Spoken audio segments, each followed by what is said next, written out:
कश्मीर के पहलगांव में आतंकवादियों की ओर से किए गए इस नरसंहार के बाद पाकिस्तान के संरक्षण में फल फूल रहे आतंकी संगठनों के एक नए गठजोड़ का खुलासा हुआ है।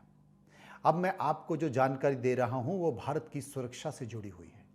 इसलिए भारत की सुरक्षा से जुड़ी हुई है क्योंकि इसे लेकर 18 अप्रैल को पीओके में, जो कि पाक अधिकृत कश्मीर है, पीओके में एक बैठक होती है। इस बैठक में कौन शामिल होता है? इस बैठक में पाकिस्तान की सेना के लोग शामिल होते हैं। इस बैठक में हमास के नेता शामिल होते हैं।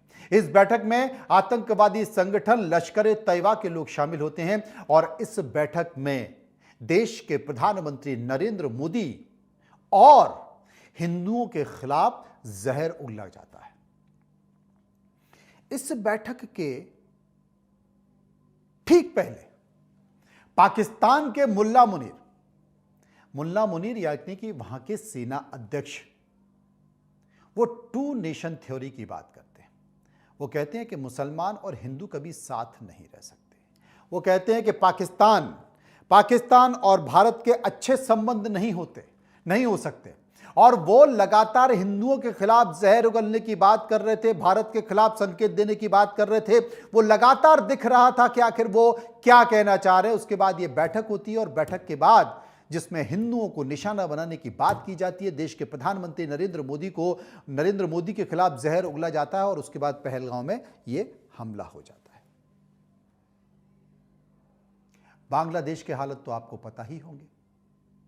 बांग्लादेश में भी पाकिस्तान की सेना आईएसआई बहुत एक्टिव है।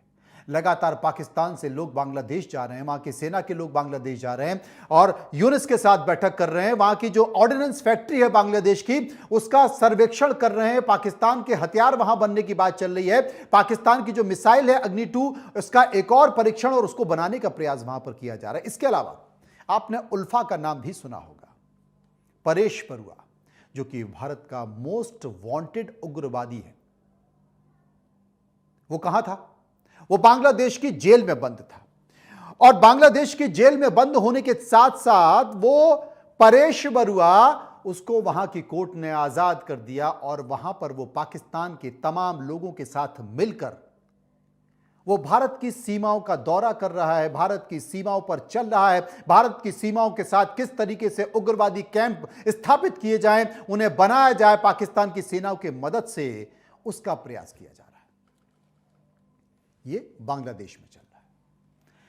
लेकिन अब मैं एक और बड़ा खुलासा आपके सामने करने जा रहा हूं कि पाकिस्तान आखिर क्या कर रहा है और यह गठजोड़ भारत के लिए कितना खतरनाक हो सकता है। ये जो तस्वीरें देख रहे हैं आप, ये तस्वीरें हमास जैसे आतंकवादी संगठन, ये तस्वीरें लश्कर-ए-तैयबा जैसे आतंकवादी संगठन के कैंप की है, जिसमें बच्चों को ट्रेनिंग दी जा रही है, हिंदुओं के खिलाफ भड़काने की ट्रेनिंग दी जा रही है, किस तरीके से हमला किया जाए उसकी ट्रेनिंग दी जा रही है। ये उसकी तस्वीरें हैं। और मैं आपको ये बता दूं कि राजस्थान के खाजूवाला बॉर्डर से महज 100 किलोमीटर की दूरी पर बहावलपुर स्थित जैश-ए मोहम्मद के मुख्यालय में इन दिनों हमास की मौजूदगी का पता चला है।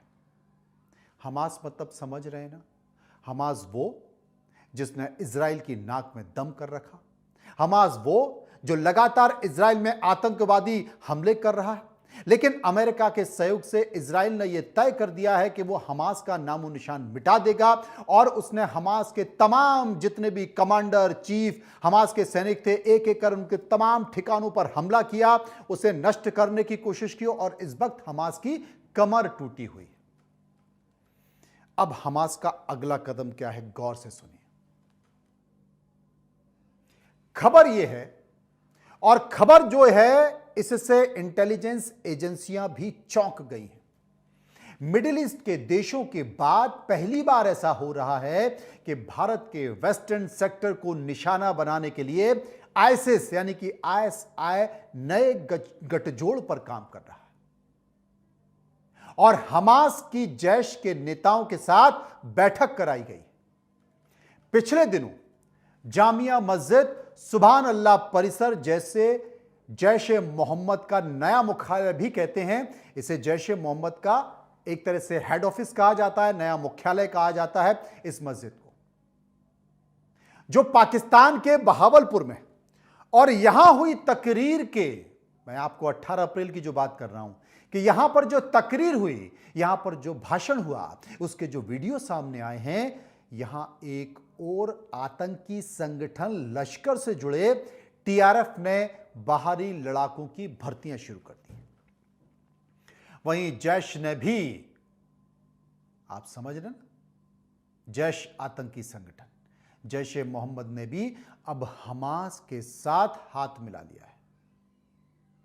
सुरक्षा जानकारी मानते हैं कि आने वाले दिनों में यदि भारत के वेस्टर्न सेक्टर में लेबनानी हिजबुल्लाह जैसे संगठन की एंट्री हो जाती है तो कोई बड़ी बात नहीं होगी। दरअसल कोरोना काल के बाद जैश ए मोहम्मद ने अपनी गतिविधियों को फंडिंग के लिए नई मस्जिदों के निर्माण के नाम पर बड़े स्तर पर चंदा यानी कि जकात वसूली कर रहा है, और इसके लिए पाकिस्तान की मिजान बैंक के खातों का उपयोग भी किया गया है। बैंकिंग सिस्टम का इस्तेमाल टेरर फाइनेंसिंग के लिए होने पर 2 साल पहले यूएन की फाइनेंशियल एक्शन टास्क फोर्स ने पाकिस्तान को ग्रे लिस्ट में डाल दिया था। अब फिर से इस लिस्ट के हटते ही पाकिस्तान ने फिर से आतंकी संगठनों को फंडिंग के लिए खुली छूट दे दी है। हमास के लड़ाकों को भारत के वेस्टर्न सेक्टर में आतंकी तौर पर इस्तेमाल करने की तैयारी है। वहीं पीओके में पाकिस्तानी फौज के बढ़ते विरोध के बाद स्थानीय युवा नहीं मिल रहे। अब जैश के पास कैडर और पैसा, संसाधनों की कमी नहीं है, और हमास के पास लड़ाकों की कमी नहीं है, लेकिन आर्थिक रूप से हमास कमजोर पड़ गया है। लिहाजा भारत के वेस्टर्न सेक्टर में हमास ने जैश के साथ मिलकर एक नया गठजोड़ बना लिया है, और पाकिस्तान अब हमास को फंडिंग करने लगा है। पाकिस्तान की सेना लश्कर को फंडिंग कर रही है, जैश को फंडिंग कर रही है, और लश्कर आतंकवादी संगठन हमास को फंडिंग कर रहा है। और अब हमास और लश्कर और जैश तीनों ने मिलकर एक फ्रंट बना लिया, एक गठजोड़ बना लिया है। और इस गठजोड़ को बनाने के बाद वो भारत के वेस्टर्न सेक्टर में, यानी कि जो पाकिस्तान का इलाका है, वहाँ पर उसने अपने कई ट्रेनिंग कैंप शुरू कर दिए हैं। वो नए लड़ाकों को तैयार कर रहा है, क्योंकि पाकिस्तान कभी सीधे नहीं लड़ता है, वो छद्म युद्ध लड़ता है। और छद्म युद्ध में जो सबसे बड़ी बात है कि हमास जैसा संगठन, जिसे एक बहुत खतरनाक आतंकवादी संगठन माना जाता है, जिसे हिजबुल्लाह, हमास, लेबनानी आतंकवादी संगठन, ये तमाम खतरनाक संगठन हैं, और ये इतने खतरनाक संगठन है कि आप इसकी कल्पना भी नहीं कर सकते। अब सबसे बड़ी सवाल है कि इजराइल की स्ट्राइक के बाद, इजराइल के हमले के बाद, और इजराइल ने अमेरिका के सहयोग से जो ठाना है कि हम हमास को, हिजबुल्लाह को जड़ से मिटा देंगे, अब उनके पास हथियारों की कमी है, उनके पास पैसे की कमी है, लेकिन उनके पास लड़ाकों की कमी नहीं है। और जैश के पास, लश्कर के पास पैसे की कमी नहीं, फंडिंग की कमी नहीं है, क्योंकि पाकिस्तान की आईएसआई और चाइना भी अब उसे फंडिंग कर रहा है। तो भारत के वेस्टर्न सेक्टर में एक नया गठजोड़ पाकिस्तान आर्मी, जैश ए मोहम्मद, लश्कर ए तैयबा और हमास जैसे आतंकी संगठनों का गठजोड़ बन रहा है। इन्होंने वहां पर कैंप लगाना शुरू कर दिए, लगातार ये बैठकें कर रहे हैं, और वहां पर ये अपनी गतिविधियों को अंजाम दे रहे हैं। और ये जानकारी इंटेलिजेंस, भारत की इंटेलिजेंस एजेंसियों को भी लगी है, और इसलिए भारत की इंटेलिजेंस एजेंसियों के कान खड़े हो गए। भारत जानता है इस बात को लेकर कि पाकिस्तान लगातार भारत की सीमाओं पर ऐसे कैंप स्थापित कर रहा है, क्योंकि वो सीधे नहीं लड़ सकता है, वो छद्म युद्ध लड़ता है। अब वक्त मुंह तोड़ जवाब देने का है। सर्वदलीय बैठक और बैठक के बाद फैसला, और आने वाले समय में भारत एक बड़ा कदम उठाने जा रहा है, और वो बड़ा कदम क्या होगा ये सरकार तय करेगी, लेकिन जो भी कदम होगा वो पाकिस्तान के लिए काफी होगा, क्योंकि अब बहुत हो चुका। भारतवासियों का खून खौल रहा है, और भारतवासी अब इससे ज्यादा बर्दाश्त नहीं कर सकते। और एक बार ही सही, लेकिन पाकिस्तान को मुंह तोड़ जवाब देना होगा। इंतजार करिए। फिलहाल इतना ही। नमस्कार।